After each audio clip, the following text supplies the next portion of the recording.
கபிலாவோ சமையல் அறைக்கு போயிட்டு, "என்னது இவ்ளோ வெக்கையா இருக்குது, இவ்ளோ வேர்த்து கொட்டுது, இப்படி இருந்தா எப்படி தான் சமையல் அறையில சமைக்கிறது? இந்த மனுஷங்கிட்ட எத்தன டைம் சொல்லிட்டேன், சமையல் அறையில ஃபேன் வைங்க, வைங்கன்ட்டு." அப்படின்னு திட்டிட்டு இருந்தாங்க. ஏங்க எத்தன டைம் உங்ககிட்ட சொல்லியிருக்கேன், இந்த சமையல் அறையில ஒரு ஃபேன அரேஞ்ச் பண்ணுங்க, இல்லைன்னா என்னால சமைக்கவே முடியல. நல்லா சோறு மட்டும் கொட்டிக்கிறீங்களா, எங்களோட கஷ்டத்தையும் நீங்க புரிஞ்சுக்க மாட்டீங்களா? அப்படின்னு கணவன்கிட்ட பேச, அவர் கணவரோ ஏம்மா யாராவது கிச்சன்ல போய் ஃபேன்லாம் வைப்பாங்களா? நீ என்ன புதுசு புதுசா சொகுசு கேட்குற? கிச்சன்ல வெக்கையா தான் இருக்கும். அடுப்பு எரியுதுல்ல, அதனால சூடா தான்ப்பா இருக்கும். கொஞ்சம் அட்ஜஸ்ட் பண்ணிக்கிட்டு பண்ணுமா அப்படின்னு சொல்ல, அதுக்கு மனைவியோ அதுக்கு, ஏங்க நான் எதுக்குங்க அட்ஜஸ்ட் பண்ணிக்கிட்டு போணும்?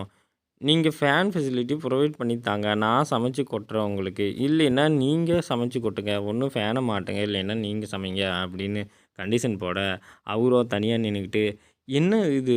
இவ இப்படி இருக்கா? இவளுக்கு ஒண்ணுமே புரியலையா? கிச்சன்ல போய் யாராவது ஃபேன் வைப்பாங்களா? இதோட விளைவெல்லாம் இவளுக்கு இன்னும் தெரியவே மாட்டேங்குது. இன்னும் குழந்தையாவே இருக்கா. என்னமோ நாம வைக்கிறத வச்சுருவோம்." அப்படின்ட்டு டேபிள் ஃபேன அங்க வச்சாரு. ஏங்க பரவாயில்லைங்க. உடனே வச்சுட்டீங்க. காத்து இப்ப பாருங்க எப்படி அடிக்குது. இதுக்கு முன்னாடி கிச்சன்ல உள்ளுக்கு நிக்கவே முடியாது. இப்ப பாருங்க நல்லா காத்து அடிக்குது. இனிமேல் விதவிதமா உங்களுக்கு சமையல் பண்ணி தரேன் அப்படின்னு சொல்ல, அவரும் எம்மா ஃபேன அடுப்பு பக்கத்தாலேயே வச்சிருக்கிறியே, அந்த ஃபேன் காத்து போய் கேஸ ஆஃப் பண்ணிறாதா? என்ன நீ இப்படி இருக்க அசால்ட்டா? என்னமோ பண்ணி தொலைப்பா. நீயாச்சு, உன் அடுப்பாச்சு அப்படின்ட்டு அங்கேருந்து கிளம்புனாரு. அப்பாடா! ஃபேன் வச்சோம்னா தான் கிச்சனுக்குள்ள வர்றதுக்கே நமக்கு மனசே வருது.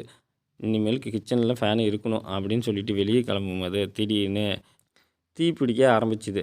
அதுக்கப்புறம் அந்த அம்மா வந்துட்டு, "ஐயய்யோ! நெருப்பு பிடிச்சிக்கிச்சே" அப்படின்ட்டு அத அணைச்சாங்க. உடனே அவங்க ஹஸ்பண்ட் வந்துட்டு, "ஏம்மா நான் எத்தன டைம் சொன்னேன், டேபிள் ஃபேனெல்லாம் பக்கத்தில வைக்காத, வைக்காதன்ட்டு. இப்ப பார்த்தியா அதோட விளைவ?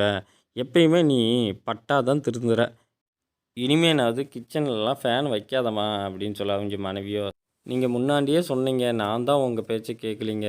பெரிய ஆபத்துலருந்து நம்ம இப்ப தப்பிச்சிட்டோம். ஏதாவது கேஸ் ஏதாவது வெடிச்சிருந்தா என்ன ஆயிருக்கும்? இனிமேலாவது அடுப்பறையில ஜாக்கிரதையா இருப்போம். மறக்காம சேனல சப்ஸ்கிரைப் பண்ணுங்க."